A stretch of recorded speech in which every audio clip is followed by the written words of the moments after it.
Audio क्रमांक 5। पुस्तक का नाम कर्मयोग और कर्म कौशल। लेखक पंडित श्रीराम शर्मा आचार्य। अनुपयुक्त आकांक्षाएं और उनका असंतोष। असंतोष जहाँ मानसिक दरिद्रता का चिन्ह है, वहाँ एक मानसिक संताप भी है जो मनुष्य को निरंतर गीली लकड़ी की तरह कष्ट के साथ जलाया करता है। असंतोष की उत्पत्ति अभाव भावना से होती है। जो अभाव अनुभव किया करता है वह स्वाभाविक है कि अपने आप को गरीब समझे।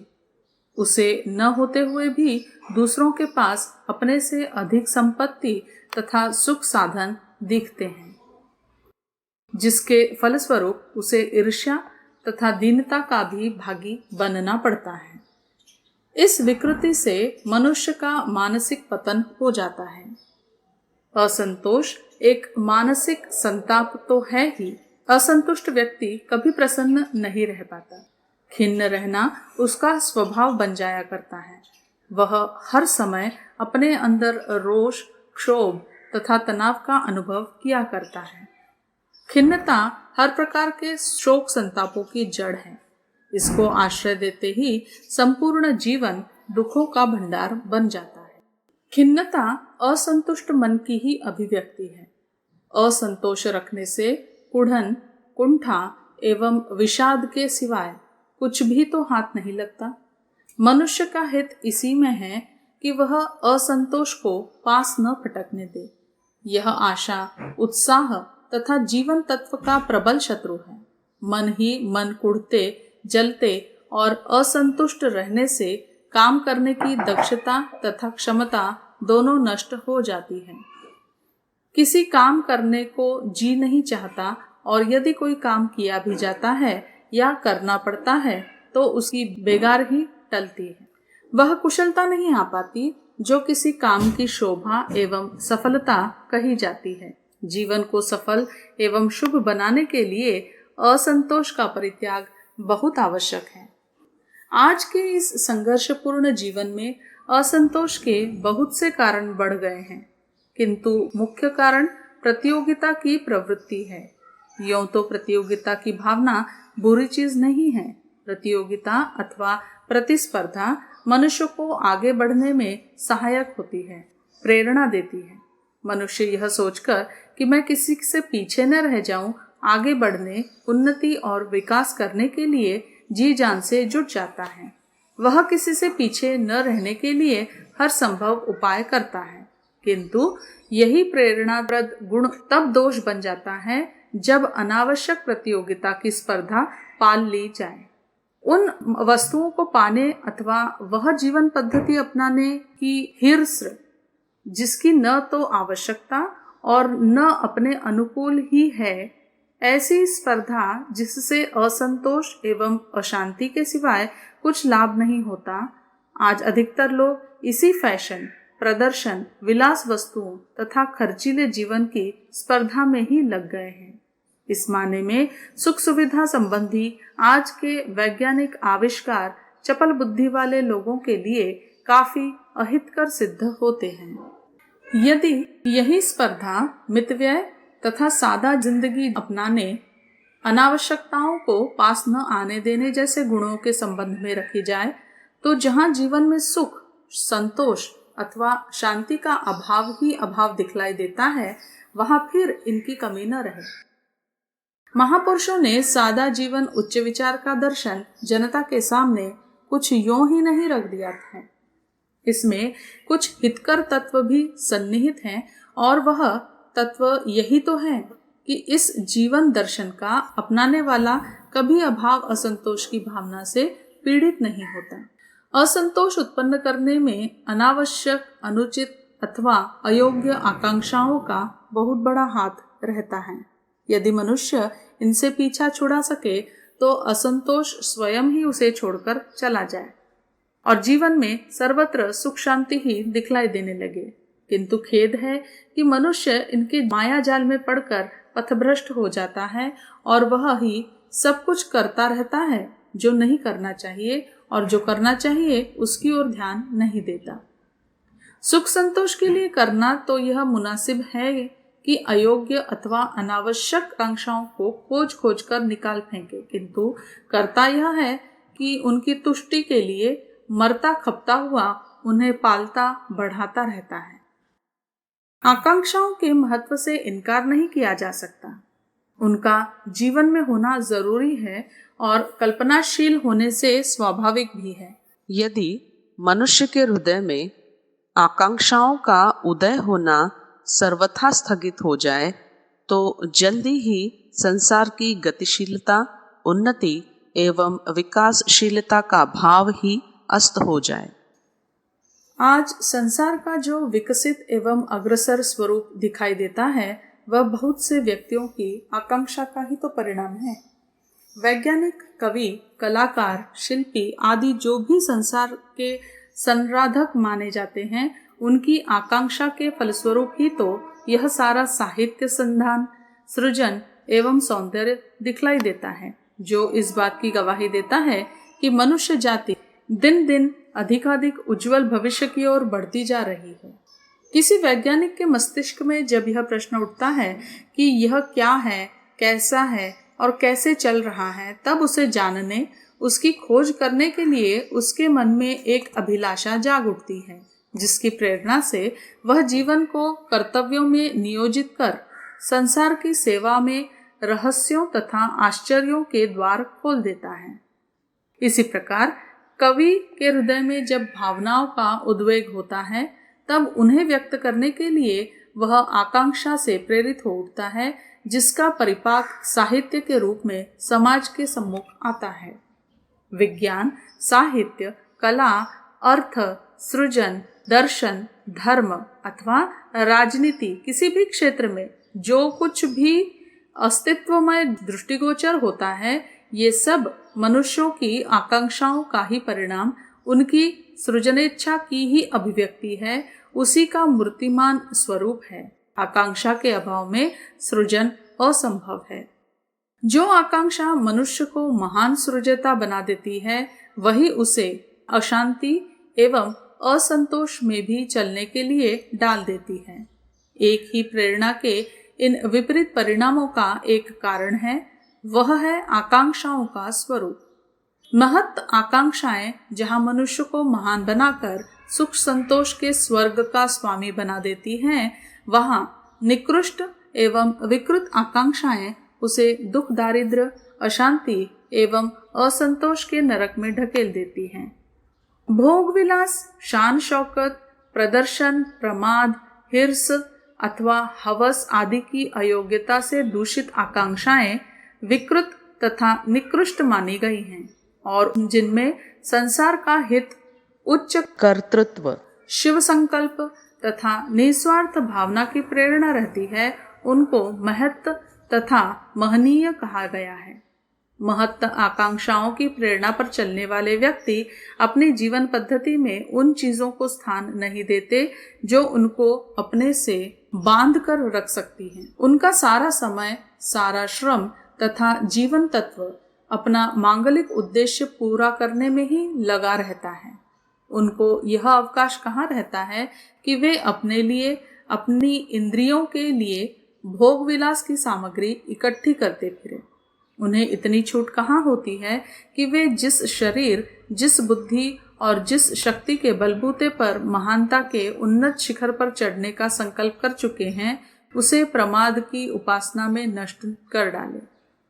शारीरिक उपादानों के साथ जो जीवन मनुष्य को मिला है, उसको चाहे निस्सार मार्गों में नष्ट कर डालिए या चाहे तो उसका समुचित दिशा में सदुपयोग करके परमार्थ के शिलाधार पर अपना स्थायित्व स्थापित कर जाइए। वे इस द्विविध गति से सर्वथा परिचित होते हैं। उन्हें जरा भी दुर्बुद्धि नहीं होती कि जिस मानव जीवन से लोक एवं परलोक दोनों पर विजय प्राप्त की जा सकती है, उसे नारकीय स्थिति में अथवा स्वयं नरक बनाकर नष्ट कर डाला जाए। इस प्रकार के उच्च विचार तथा उच्च उद्देश्य रखने वाले महापुरुषों को अशांति अथवा असंतोष सता सकता है? यह संभव नहीं। जो संसार से आवश्यकता भर लेकर उसका भंडार भर देने की भावना रखते हो, ऐसे उदार एवं उच्चमना व्यक्तियों के समीप दुख, दारिद्र्य अथवा लोभ लिप्सा की छाया भी आने का साहस नहीं करेगी। जिसके पास इंद्रियों और अहं की तृप्ति के सिवाय कोई अभिलाषा ही नहीं है, स्वार्थ एवं सुख लिप्सा के आगे कोई विचार ही नहीं है, उसका सुखी तथा संतुष्ट रहना किस प्रकार संभव हो सकता है। स्वार्थपूर्ण एक आकांक्षा की पूर्ति 4 नई आकांक्षाओं को जन्म दे देती है, और जब तक उनमें से 1-2 की पूर्ति का जोड़ तोड़ किया जाता है, तब तक अनेक और खड़ी हो जाती हैं। भोग मूलक इच्छाओं का न कभी अंत होता है और न उनकी स्थायी तृप्ति ही। ऐसा कदापि संभव नहीं कि आज यदि सिनेमा देखने अथवा किसी वस्तु के उपभोग की इच्छा पूर्ति कर दी गई तो वह अब भविष्य में फिर नहीं उठेगी। इच्छाओं का तो यह स्वभाव ही होता है कि ज्यों-ज्यों उनकी पूर्ति की जाती है, त्यों-त्यों वे अधिक जल्दी और अधिकार पूर्वक उठकर खड़ी होने लगती है। इस प्रकार इनके जाल में फंसा हुआ व्यक्ति कभी भी सुखी अथवा संतुष्ट नहीं हो पाता। इच्छाओं की तृष्णा एवं बाहुल्य के अनुपात में साधन की सर्वदा कमी ही रहती है। यदि एक बार यह भी कल्पना कर ली जाए कि किसी व्यक्ति के पास संसार के सारे साधन, सारी संपत्तियां और सारे उपभोग उपकरण आ जाते हैं और उसकी कितनी और किन्हीं भी इच्छाओं की पूर्ति के लिए पर्याप्त होते हैं, तब भी तो भोगों की अधिकता के कारण या तो वह स्वयं शिथिल हो जाएगा अथवा उसे जीवन तथा संसार से एक इस अतिशयता के कारण अरुचि हो जाएगी। उसके लिए न तो कोई नवीनता रहेगी और न आकर्षण। तब इस प्रकार का निस्सार, निर्जीव तथा निरुद्देश्य जीवन उसके लिए कितना असह्य बन जाएगा, इसका अनुमान लगा सकना संभव नहीं। आकांक्षाएं स्वाभाविक हैं, ठीक है, तथापि जीवन में सुख संतोष की रक्षा के लिए उन्हीं आकांक्षाओं को प्रश्रय देना चाहिए जो महान एवं उपकारी हो। स्वार्थपूर्ण निकृष्ट आकांक्षाएं सुख संतोष की प्रबल शत्रु हैं। यदि परिस्थिति अथवा क्षमताएं किन्हीं महत्वाकांक्षाओं के योग्य नहीं हैं, तब भी तो अयोग्य एवं अनावश्यक आकांक्षाओं से पीछा छुड़ाकर सुख शांति पूर्वक सादा एवं सरल जीवन यापन किया ही जा सकता है। यदि महत्वाकांक्षाओं को धारण नहीं किया जा सकता तो ऐसी आकांक्षाओं को छोड़ा तो जा ही सकता है जिनकी तुष्टि संभव नहीं हो सकती। पुरुषार्थ धर्म है, कामनाएं बंधन। पूर्व जन्मों के प्रारब्धवश इस जीवन में जो काम, संयोग और परिस्थितियां मनुष्य को उपलब्ध हों, उसमें संतोष रखते हुए आगे की उन्नति के लिए उद्योग करना धर्म है। शरीर जिस साधना में तत्पर हो उसी को पूरा करना मनुष्य का कर्तव्य है। अपनी परिस्थितियों से बहुत अधिक की कामना करना ही मनुष्य की दुखद स्थिति का कारण है। अनियंत्रित मनोरथ का त्याग करना ही अपने पूर्व प्रारब्ध के लिए संतोष करने का अच्छा उपाय है। इसका तात्पर्य यह नहीं कि आगे के लिए अधिक सुंदर परिस्थितियां प्राप्त करने की चेष्टा न करें। श्रेय की इच्छा करने वाले मनुष्य को न तो निष्क्रिय रहना चाहिए और न ही विविध कामनाएं करनी चाहिए। सेना में सिपाही की योग्यता के अनुसार कमांडर उसे कोई एक काम सौंप देता है। योग्यता बढ़ा लेने पर कमांडर क्रमशः उसे उच्च पद देता चला जाता है, किंतु सिपाही की स्थिति में रहते हुए सेना नायक के पद की आकांक्षा करने से न तो वह सिपाही के कर्तव्यों का भली भांति पालन कर सकेगा और न सेना नायक का पद मिल सकेगा। इससे दुख तो मिलेगा ही, दुष्परिणाम भी उपस्थित हो सकते हैं। एक ही परिस्थिति में यदि दत्तचित्त लगे रहे तो उसमें भी आशाजनक परिणाम प्राप्त कर सकते हैं। कभी इधर कभी उधर की दौड़ भाग करना मनुष्य की अस्थिरता का चिन्ह है। जो तरह तरह की कामनाएं मन में करते रहते हैं उन्हें ही यह परेशानी भुगतनी पड़ती है। अधिक से अधिक धन, अधिक सुख सुविधाओं की लिप्सा ही मनुष्य को कमजोर और दुखी बनाती है, क्योंकि यदि उन्नति के लिए उचित योग्यता, शक्ति और परिस्थितियां न हुई तो आकांक्षाओं की कभी पूर्ति नहीं हो सकेगी और उससे दुखी, अधीर, चिंतित और निराश ही बने रहेंगे। दूसरों को अधिक सुखी और संपन्न देखकर ईर्ष्या करना और परमात्मा को दोषी ठहराना मनुष्य की बहुत बड़ी भूल है। ऐसा वह इसलिए कहता है कि उसे केवल अपने अधिकार प्रिय हैं। पूर्व जीवन में उसने क्या किया है, इसकी भी तो कुछ संगत होनी चाहिए। किसी को कम, किसी को अधिक देने का अन्याय भला परमात्मा क्यों करेगा? मनुष्य अपने ही कर्मों का लाभ या घाटा उठाता है। 1 रुपया लेकर किसी को भला 5 रुपए की कीमत की भी कोई वस्तु मिली है? योग्यता से अधिक दे देने की भूल भला परमात्मा क्यों करेगा? ऐसा यदि हो तो उसे लोग अन्याय ही कहेंगे। यही क्या कुछ कम उपकार है जो उसने आपको मनुष्य जीवन जैसा अलभ्य अवसर प्रदान कर किया है? आप चाहे तो अपने जीवन का मूल्य बढ़ा सकते हैं और कर्तव्य पालन अथवा अन्य सद्गुणों द्वारा आगे के लिए शुभ परिस्थितियां, अच्छे परिणाम और मंगल संयोग प्राप्त कर सकते हैं। काम बदलने की चिंता आप मत कीजिए। यह एक प्रकार की कर्म हिंसा है। इसी में पुरुषार्थ करते रहिए। भली परिस्थितियों के संयोग ईश्वरीय प्रेरणा से स्वतः प्राप्त हो जाते हैं। उसके लिए कोई जोड़ तोड़ नहीं करनी पड़ती। आप क्रियाशील रहिए, उद्योग करते जाइए। उन्नति के अवसर आपके जीवन में जरूर आएंगे, पर कदाचित आपके प्रारब्ध कुछ इस तरह के नहीं हैं कि आप अधिक उन्नति कर सके, तो खीज और उत्तेजना से प्राप्त परिस्थिति का संतोष भी आपको नहीं मिल सकेगा। इसीलिए फल प्राप्ति की कामना को गीताकार ने दोष बताया है और मनुष्य को निरंतर कर्म करने की प्रेरणा दी है। जागृत मनुष्य कभी क्रियाहीन नहीं रहेगा। प्राप्त परिस्थितियों में जो लोग प्रसन्नतापूर्वक लगे रहते हैं, जीवन का सुख उन्हीं को मिलता है। सुख किसी वस्तु या परिस्थिति विशेष में नहीं है, वह एक मानसिक भाव है जो प्रत्येक स्थिति में प्रसन्न रहने से मिल जाता है। छोटी छोटी बातों में दुखी रहने का तात्पर्य यह है कि आप परमात्मा के विधान की अवहेलना करना चाहते हैं। यो न सोचिए, वरन अपने से दयनीय स्थिति के व्यक्तियों से अपनी तुलना कीजिए और पूर्ण प्रसन्न रहने का प्रयत्न कीजिए। पुरुषार्थ करने की आप में शक्ति होगी तो अच्छे परिणाम भी मिल जाएंगे, पर परिणाम की ओर अपना ध्यान बनाए रखकर प्राप्त आनंद को क्यों छोड़ते हैं? जागृत पुरुष इसीलिए प्रत्येक परिस्थिति में सुख का अनुभव करते हैं और तप, त्याग, परोपकार द्वारा अपनी भावनाओं को उत्कृष्ट बनाकर आगे के लिए शुभ फल संचय कर लेते हैं। इस जीवन की बढ़ी हुई योग्यता ही तो अन्य जन्मों के संस्कार रूप में दिखाई देती है। दूसरी अवस्था में मनुष्य की कर्म भावना का विश्लेषण आता है। पुरुषार्थ अपनी शारीरिक या पारिवारिक आवश्यकताएं पूर्ण कर लेने को ही नहीं कहते। मनुष्य इस संसार में रहकर यहाँ के हवा, पानी, धरती, प्रकाश आदि का स्वच्छंद उपभोग करता है। इस तरह वह धरती माता का भी ऋणी है। जो उपकार प्रकृति और परमात्मा ने उस पर किए हैं, उसके प्रति कृतज्ञता व्यक्त करने का सही तरीका यह है कि मनुष्य भी प्राणी मात्र की सेवा और उपकार भावना से काम करे। स्वार्थों तक ही सीमित रहने से पशु और मनुष्य में भेद भी कुछ नहीं रह जाता।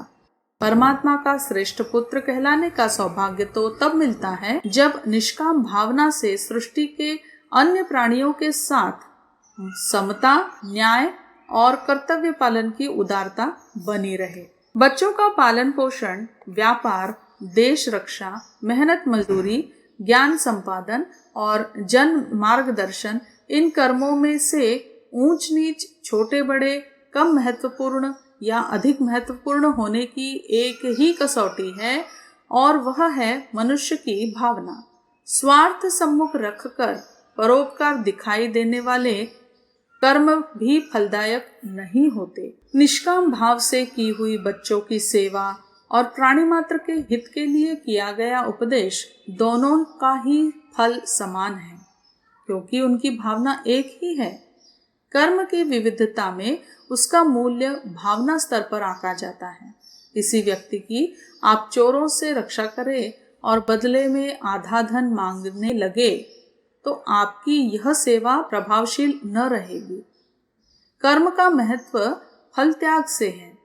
सच्चा सुख संतोष तो तब मिलता है जब मनुष्य अपने आप को परमात्मा का एक उपकरण मानकर विशुद्ध त्याग भावना से परोपकार करता है। जीवन मुक्त का लक्षण फल प्राप्ति की कामना का परित्याग ही बताया गया है। मुक्ति के लिए मनुष्य को तरह तरह के साधन ढूंढने की आवश्यकता नहीं है। वेश बदलना या काम छोड़ देना भी बुद्धि संगत नहीं है। ऐसा करके मनुष्य निष्क्रिय हो नहीं सकता। खाने पीने, चलने उठने बैठने के सामान्य कर्म तो मनुष्य को प्रत्येक अवस्था में करने ही पड़ते हैं। कर्म करते हुए फल प्राप्ति की वासना अथवा मनोरथ का परित्याग होना चाहिए, क्योंकि आकांक्षाएं स्वार्थपरता की जननी हैं। इस तरह से लोकोपकारी कर्तव्य कर्मों का संपादन नहीं हो सकता। प्रकृति हमें नित्य निरंतर निष्काम कर्म करने की शिक्षा देती रहती है। सूर्य, चंद्र, चंद्रमा प्रकाश देते हैं, बदले में कुछ प्राप्त करने की उनकी भावना नहीं होती। वृक्ष अपने फलों का उपभोग अपने लिए नहीं करते। पहाड़ लोगों को असीम खनिज देते हैं। नदियां शीतल जल से लोगों को तृप्त करती रहती हैं। उन्हें कभी किसी तरह की कोई भी कामना नहीं होती। लोक कल्याण के लिए निरंतर एक सी स्थिति में चलते रहना ही उनका धर्म है। मनुष्य की दशा भी इसी तरह की होनी चाहिए।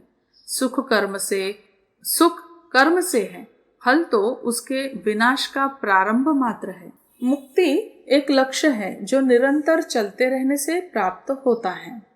उच्च स्थिति प्राप्त करने के लिए मनुष्य छलांग से काम नहीं ले सकता।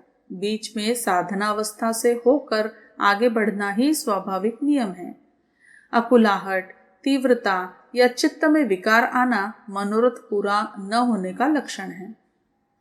आत्मकल्याण के विविध साधनों की प्रत्येक स्थिति में हर मनुष्य के लिए सरल और सुलभ साधना निष्काम कर्म की भावना ही है।